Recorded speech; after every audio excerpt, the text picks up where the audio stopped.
오늘 우리에게 주신 하나님의 말씀은 요나서 1장 17절에서 2장 9절까지입니다.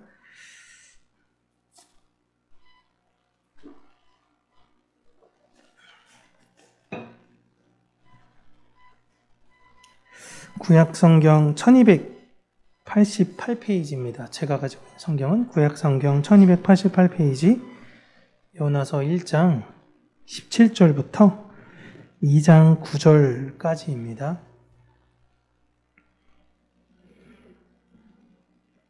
함께 같이 하셨죠? 함께 읽겠습니다. 여호와께서 이미 큰 물고기를 예비하사 요나를 삼키게 하셨으므로 요나가 밤낮 3일을 물고기 뱃속에 있으니라. 요나가 물고기 뱃속에서 그의 하나님 여호와께 기도하여 이르되 내가 받는 고난으로 말미암아 여호와께 불러 아뢰었더니 주께서 내게 대답하셨고 내가 스올의 뱃속에서 부르짖었더니 주께서 내 음성을 들으셨나이다. 주께서 나를 깊음 속 바다 가운데에 던지셨으므로 큰 물이 나를 둘렀고 주의 파도와 큰 물결이 다 내 위에 넘쳤나이다. 내가 말하기를 내가 주의 목전에서 쫓겨났을지라도 다시 주의 성전에 바라보겠다 하였나이다. 물이 나를 영혼까지 둘러싸우며 깊음이 나를 에워싸고 바다풀이 내 머리를 감쌌나이다. 내가 산의 뿌리까지 내려갔사오며 땅이 그 빗장으로 나를 오래도록 막았사오나 나의 하나님 여호와여 주께서 내 생명을 구덩이에서 건지셨나이다. 내 영혼이 내 속에서 피곤할 때에 내가 여호와를 생각하였더니 내 기도가 주께 이르러 싸우며 주의 성전에 미쳤나이다. 거짓되고 헛된 것을 숭상하는 모든 자는 자기에게 베푸신 은혜를 버렸사오나 나는 감사하는 목소리로 주께 제사를 드리며 나의 서원을 주께 갚겠나이다. 구원은 여호와께 속하였나이다 하니라. 아멘. 지난주 풍랑 속에서 어떻게 해서든지 이 요나를 살리려고 했던 이 선원들의 모습과 결국에는 하나님의 종인 요나를 살릴 수 없어서 요나를 바닷속에 던져지고 풍랑이 잠잠해지며 그 이방인이었던 선원들이 하나님을 믿는 계기까지 우리가 함께 나누었습니다. 그런데 그 폭풍 속에 이 바다에 빠진 요나를 향해 어떤 큰 물고기가 와서 요나를 삼키죠. 그렇게 요나는 물속의 뱃속에서 3일 동안 있게 되었다라고 오늘 본문에선 이야기하고 있습니다. 여기에서 보시면 이 물고기, 이 큰 물고기가 고래냐 상어냐 이걸 놓고 좀 많은 논란이 있었습니다. 지금 시대에는 이제 고래는 사람을 잡아먹지 않죠? 고래는 사람을 잡아먹지 않고 상어 중에서도 몇몇 상어만이 사람을 공격한다라는 걸 우리는 알고 있지만 당시엔 여러분 그런 정보가 없습니다. 그래서 상어보다 덩치가 큰 고래에 대한 두려움이 훨씬 컸어요. 당연히 저 고래는 사람을 잡아먹을 것이다 라고 생각을 했었죠. 그런데 지중해, 이 요나가 빠졌던 바다였던 그 지중해에는 큰 고래가, 사람을 삼킬 만한 큰 고래가 서식하지는 않고 도리어 큰 상어들은 존재합니다. 막 7m짜리도 있었다라고도 하더라고요.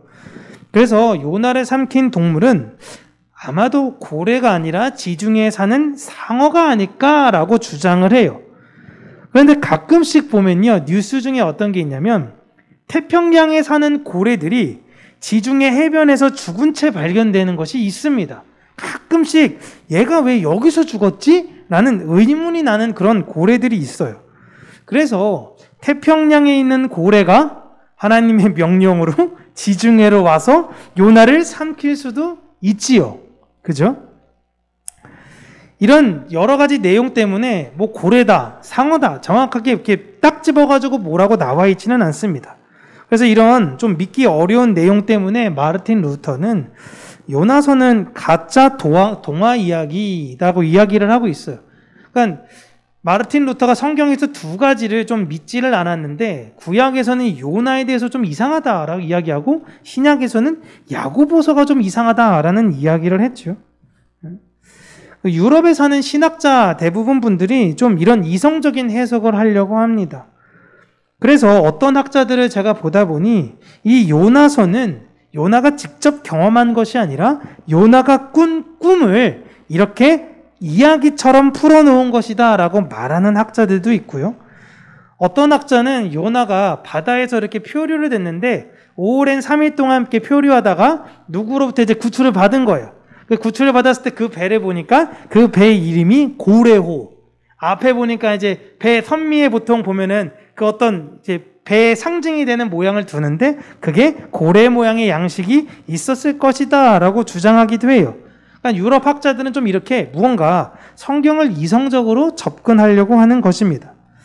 그런데 중요한 건 이 동물이 뭐냐라는 것이라기보다 도대체 이 내용이 어떤 의미를 담고 있느냐라는 것이 훨씬 더 중요하죠.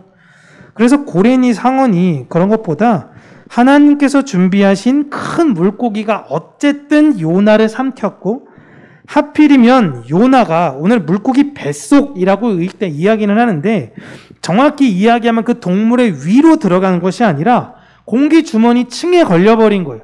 위로 들어가면 여러분 사람이 녹을 수밖에 없습니다. 그런데 쉽게 얘기하면 그냥 목에 걸린 거예요. 그 동물 목에 걸린 이 애매한 상황 속에서 그 요나가 3일이나 버텼다라는 것이에요.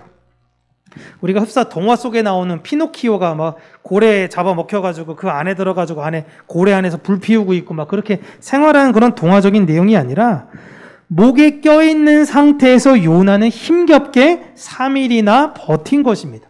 어떻게 껴있는지 몰라요. 근데 목에 딱 꼈겠죠? 껴서 굉장히 불편한 상태로 3일 동안 있었던 거예요. 그와 마찬가지로 물고기도 3일 동안 목이 걸린 상태로 계속적으로 힘겹게 그 지중해를 떠다니고 다녔던 것입니다. 그러다 물고기가 하나님의 명령에 따라 육지의 요나를 토해내죠.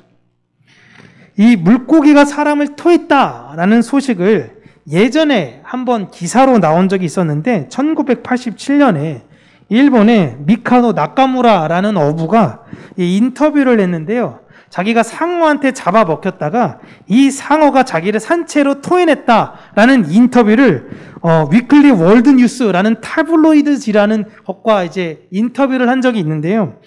이 위클리 월드뉴스라는 이 타블로이드지는 사실은 좀 약간 쉽게 얘기하면 좀 이런 표현이 좀 그렇지만 찌라시 같은 그런 내용이라서 여기 인터뷰 보면 내가 외계인에게 납치됐다가 그 납치된 걸 인터뷰하는 그런 내용들도 있어서 사실상은 좀 이게 신빙성이 있다라고 보기에는 조금 애매합니다. 하지만 이따금씩 우리가 기사로도 고래나 상어가 목에 걸린 그 먹은 것이 목에 걸려가지고 이따금 토해내는 장면을 볼 수는 있어요. 어쨌든 요나는 3일 동안 물속이 뱃속에서 죽음을 경험한 것입니다.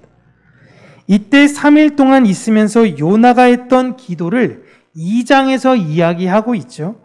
물론 3일 동안 훨씬 더 많은 기도를 했을 겁니다. 그 시간으로 봐도 엄청나니까 더 많은 기도를 했겠지만 그 기도를 했던 내용의 핵심의 핵심을 압축한 내용이 오늘 요나서 2장의 내용이에요.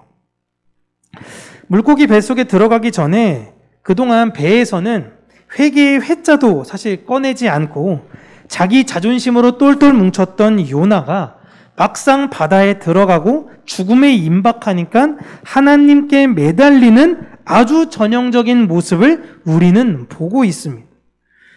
요나는 배 위에 있을 때와는 달리 막상 바다에 빠지고 파도와 물결이 나를 막 덮치면서 내가 불순종으로 죽는구나 라고 생각하면서도요 4절 보시면 다시 주의 성전을 바라보겠다라는 고백을 하잖아요.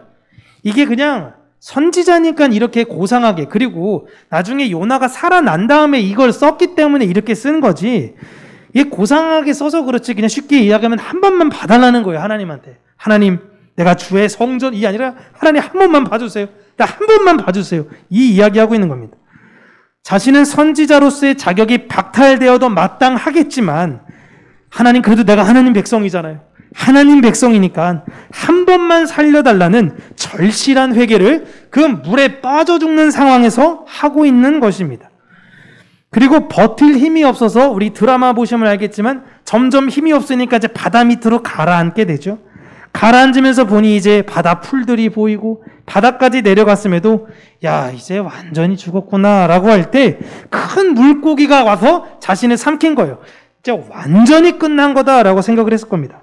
그런데 이 큰 물고기에 목에 걸리면서 원래는 이게 숨이 막혀서 죽어야 되는데 그 물고기의 이 숨 쉬는 곳으로 산소가 주입이 되는 거예요. 그러니까 그 안에서 3일 동안 살아남은 것입니다. 이게 어정쩡하게 지금 목에 끼인 상태에서 마지막까지 하나님을 생각하면서 지금 요나는 회개하고 있는 것입니다. 여기서 내가 안으로 들어가 죽을지 아니면 어떻게 물고기가 나 토해낼 거라는 걸 요나가 어떻게 알았겠어요. 계속 회개 기도했던 거죠. 계속 회개 기도.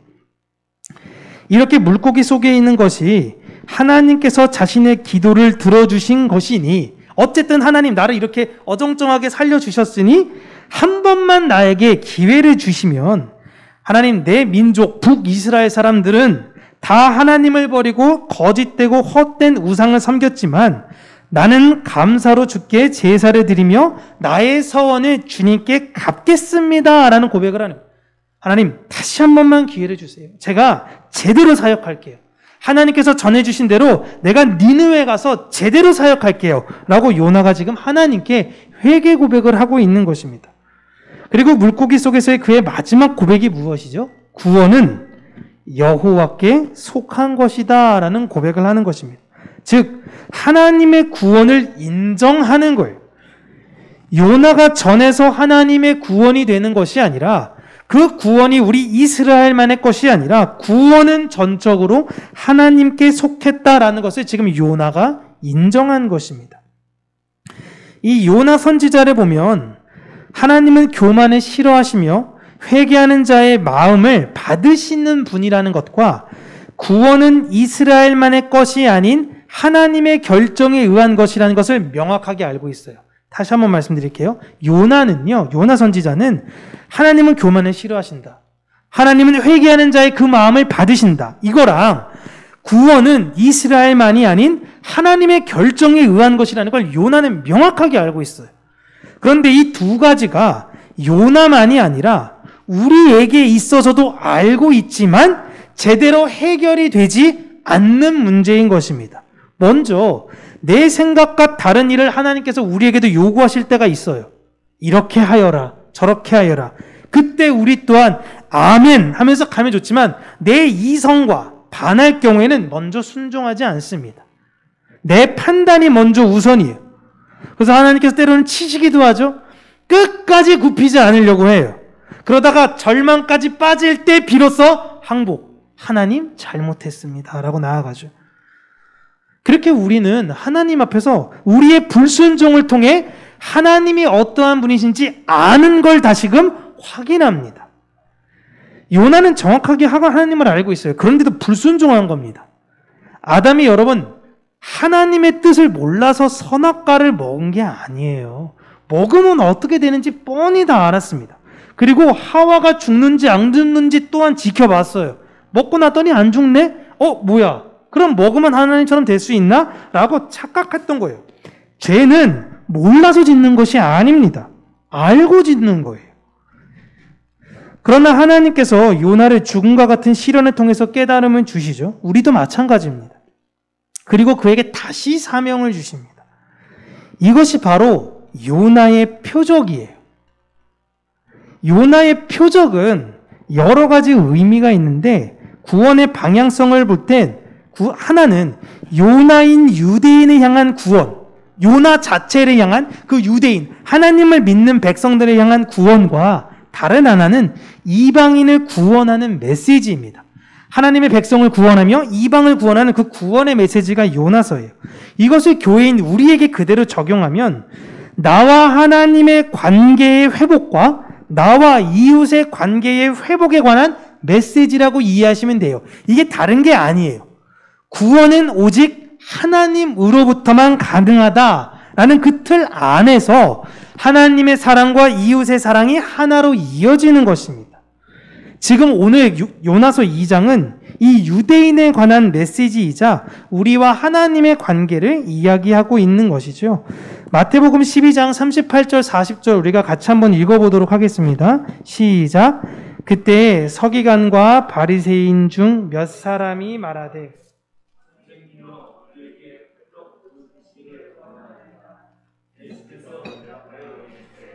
악하고 음란한 세대가 표적을 구하라. 선지자 요나의 표적밖에는 보일 표적이 없느니라. 요나가 밤낮 사흘 동안 큰 물속이 뱃속에 있었던 것 같이 인자도 밤낮 사흘 동안 땅 속에 있으리라. 아멘. 서기관과 바리새인들이 예수님을 찾아가서 자신들에게 우리가 믿을 수 있을 만한 하늘의 표적을 보여주세요 라고 이야기합니다. 여기에서 표적은 당신이 오시기로 한 그 메시아, 즉 그리스도라면 메시아다운 표적을 우리에게 한번 보여달라라는 것입니다. 만나가 갑자기 나오든가 아니면 반석에서 물이 나오든가 어떤 그 모세에게 있었던 기적과 같은 하늘의 기적을 지금 우리에게 보여달라라는 거예요. 이건 예수님에게 지금 당신이 메시아라는 걸 스스로 증명해라 라는 것이죠. 그때 예수님께서 이렇게 질문하는 그들에게 눈에 보이는 것만을 쫓고 자신의 유익을 따르는 세대, 이걸 악하고 음란한 세대라고 이야기합니다. 눈에 보이는 것만 찾는 거예요. 그러나 너희들은 눈에 보이는 것에만 집착하지만 내가 너희들에게 보여줄 표적은 선지자 요나의 표적밖에 없다라고 이야기를 하죠. 요나가 3일 동안 큰 물고기 뱃속에 있었던 것과 같이 인자도 3일 동안 땅 속에 있을 거라고 말을 하십니다. 서기관과 이 바리새인들은 말씀을 아주 잘 알기 때문에 요나의 사건은 아주 잘 알고 있어요. 그런데 이 내용과 우리가 그토록 기다렸던 메시아가 3일 동안 땅 속에 들어간다라는 것이 무슨 연관성이 있는지를 이해할 수가 없는 것입니다. 아니, 표적을 보여달라니까 그 메시아는 땅 속에서 3일 동안 있을 거야, 요나처럼. 이게 무슨 선문답 같은 대답이냐? 라는 것입니다. 우선 요나의 표적이 무슨 의미인지를 서기관과 바리새인들이 잘 생각해 보면 니네들이 그 의미를 바르게 이해했다면 내가 이야기한 메시아적 표적인 땅에 3일 동안 들어간다라는 걸 그들은 이해할 수 있는 거죠. 요나의 표적을 제대로 이해했으면요. 그러니까 예수님은 그들에게 요나의 표적이 무엇을 의미하는지 잘 생각해 보아라 라는 것입니다. 지금 이스라엘이 이방인들과 철저하게 구분을 하면서 오직 구원은 자신들에게만 있다라는 착각을 요나를 통해서 하나님께서 알려주시죠. 구원은 너희들에게만 있는 것이 아니다라는 거예요. 그런데 그렇게 착각하고 살아요. 그렇게 교만해서는 안 된다라는 것을 말씀하시면서 너희들 서기관 바리새인들 너희들 그러다가 요나처럼 고난을 겪는다라는 걸 애둘러 표현하시기도 한 것입니다. 구원은 너희들에게만 있는 것도 아니고 너희들은 지금 목이 곧아서 회개를 해야 되는 사람들인데 배에서도 회개를 하고 풍랑을 봐도 모르고 너희들은 회개를 해야 되는 사람들인데 그 회개를 너희들이 하지 않으니 약속으로 오실 메시아가 너희들을 대신하여 3일 동안 땅에 들어가 회개를 하는 표적을 보여줄 거다라는 것이에요. 요나가 물고기 뱃속에서 3일간 회개의 기도로 하나님께 나아가며 하나님이 어떠한 분이신지 인정한 것과 같이 예수님께서 이 모든 악하고 음란한 세대, 자신의 그 백성들을 대신해서 3일 동안 죽으심으로 그들을 회복시키는 요나의 표적을 보여줄 것이다 라는 말씀을 하시는 거예요. 구원은 오직 하나님께서 하시는 것이라는 것을 지금 예수님께서 다시 한번 말씀하시는 거죠. 그래서 요나는 이 메시아의 사건을 위해 하루여도 충분할 텐데 하나님께서 3일 동안 물속의 뱃속에 있게 하신 것입니다. 이 요나는 이미 구원받은 사람들이 하나님은 마치 내 편인 것처럼 생각하는 교만을 꼬집고 있어. 서기관과 바리새인이 우리일 수 있어요. 그리고 이 요나가 우리의 모습을 그대로 보여주기도 합니다. 요나를 보시면 요나가 특출나서 어떤 선지자가 된 것이 아닙니다. 그런데 예수님께서 말씀하시죠. 요나서 전반적으로 보면요. 요나는 선지자의 역할을 놓고 볼 땐 굉장히 형편없는 사람이에요. 물론 그의 인생 가운데 이거 말고도 더 잘한 일들도 많이 있었겠죠. 하지만 요나서만 놓고 볼 땐 굉장히 형편없고 고집적이고 자기중심적인 사람입니다. 하지만 이를 예수님께서는 선지자라고 이야기하는 거예요. 요나가 특출나서 선지자가 된 것이 아니고 그의 부모가 하나님께 어떠한 헌신을 잘해서 요나가 구원받은 백성이 된 것이 아님에도 불구하고 하나님의 뜻보다는 자신의 판단, 구원은 우리 유대인들의 것이야 라고 외치는 하나님의 백성들에게 보내시는 메시지가 바로 요나서입니다. 이 땅에 사는 하나님의 백성들의 그런 강팍한 마음으로 인해 그들은 요나와 같은 어려움을 겪게 되죠. 우리도 이 세상 가운데 풍랑을 겪습니다. 어려움을 겪어요. 그럼에도 불구하고 여러분 회개하지 않아요. 내 판단이 옳은 거고 나 차라리 그렇게 될 바에는 차라리 죽음을 선택합니다. 그러나 하나님께서는 자신의 백성을 사랑하셔서 자신의 외의 아들을 이 땅에 보내신 것이고 하늘에 계신 분이 땅에 3일 동안 묻히시는 수치와 모욕을 겪으셨어요. 하늘 백성이 이 땅에 묻히시는 수치를 겪었어요. 왜요? 우리를 사랑했어요. 우리를 회복시키기 위해서, 우리를 위해서 예수 그리스도께서 그 모든 모욕을 견디신 거예요. 그걸 구원이라고 이야기하는 것입니다. 요나가 바다에 던져질 때도 하나님을 진짜 신이라고 고백한 사람들은 유대인들이 아닙니다. 누구죠? 이방인들인 선원이에요. 야, 하나님 진짜 살아계시구나. 야, 우리 갔다 항해 끝나고 돌아오면 우리 하나님 믿는 사람들 됩시다. 이렇게 서원했습니다. 여러분, 예수님이 돌아가실 때 하늘이 어두워지고 막 지진이 일어나고 막 이런 현상이 일어나니까 거기에 있는 제사장들이 야, 예수님이 하나님이구나 이런 고백을 합니까? 누가 그 고백을 합니까? 이방인인 백부장이에요. 그 사람은 실로 하나님의 아들이었구나. 이방인을 통한 고백이 이루어지는 것입니다. 예수님께서 다시 오실 때에 어찌 보면 예배당에 모인 신자, 성도라고 불리는 사람들이 도리어 예수님을 못 알아볼 수도 있는 거예요. 요나서는 우리에게 주시는 하나님의 경고이자 예수 그리스도의 사랑을 보여주는 그런 책입니다. 하나님께서 성령 충만한 설교로 인해서 3,000명 막 회개하고 막 교회에 믿는 자의 수가 막 넘쳐나고 그렇게 사용하신 우리 베드로에게 어떤 환상을 보여주시죠. 보자기가 하늘에서 이렇게 나오는데 보자기를 딱 펼치니까 못 먹을 동물들이 막 가득한 겁니다. 하나님께서 먹어라 라고 이야기하십니다. 그때 베드로가 그걸 보고 뭐라고 대답하냐면 못 먹습니다. 이거 먹으면 안 되는 거잖아요. 부정한 거잖아요. 하나님 왜 이런 거 먹으라고 하세요? 내가 정한 걸 네가 부정하다고 하지 마라 라고 하나님께서 말씀하십니다. 성령님을 아는 그이조차도 성령에 충만하여 성령에 감화되어 많은 이들을 예수 그리스도를 믿게 했던 그임에도 불구하고 이런 과오를 범하는 거예요. 하나님이 말씀하시면 순종해야 하는데 자신의 판단과 오랜 관습이 먼저 생각나는 것이 우리의 모습인 것입니다. 요나는 이방인들은 다 저주받아야 되는 사람이라고 생각을 했어요. 특히 아수르 사람들. 우리를 괴롭히는 그 아수르 사람들은 너희들은 저주 중에 저주를 받아야 돼. 절대 티끌만큼의 구원도 있어서는 안 돼라고 생각을 했습니다.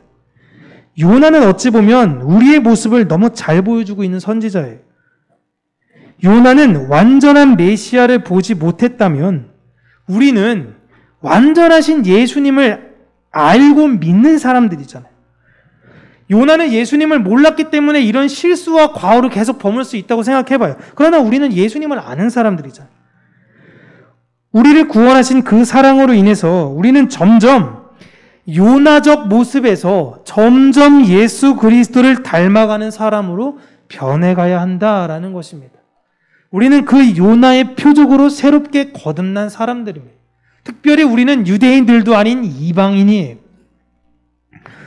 이 세상을 살 때에 내 생각과 내 뜻을 먼저 앞세우는 것보다 하나님의 뜻이 무엇인지를 잘 살피시기를 바랍니다. 이게 너무 어렵죠? 뭐가 내 생각인지, 뭐가 하나님의 생각인지. 우리의 지금 마음 같아선 하나님께서 말씀하시면 내가 순종하겠습니다. 그런데 하나님께서는 때로는 그걸 요구할 때 못해요. 하나님께서 우리에게 나타나셔서 내 모든 소유를 다 팔고 넌 날 따르라. 이거 또 사탄이 나를 또 꼬시는구나. 막 대적기도 하고. 못합니다, 여러분.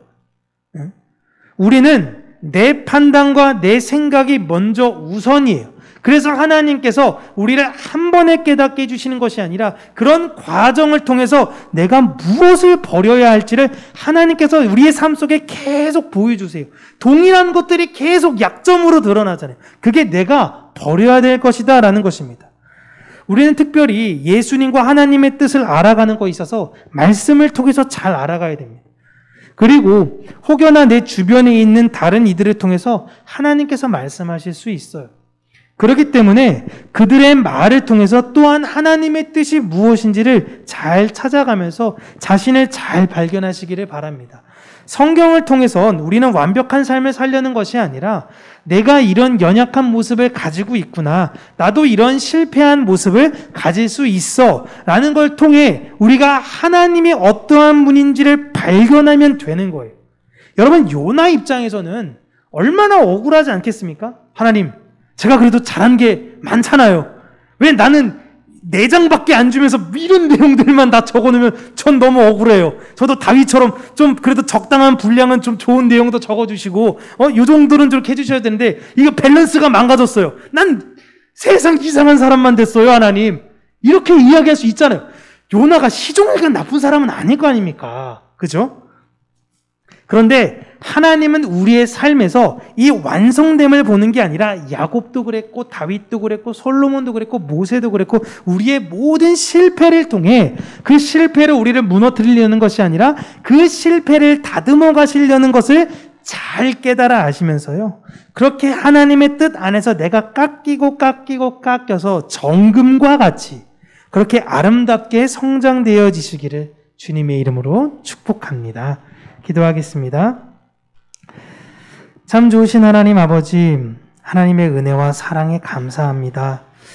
죽을 수밖에 없고 여전히 목이 곧아서 내 생각대로 내 판단대로 교만하며 살아가는 나의 연약함을 예수 그리스도의 사랑으로 하나님 모두 다 도말하시고 하나님의 은혜와 사랑으로 말미암아 다시금 거듭나게 하신 그 은혜에 감사드립니다.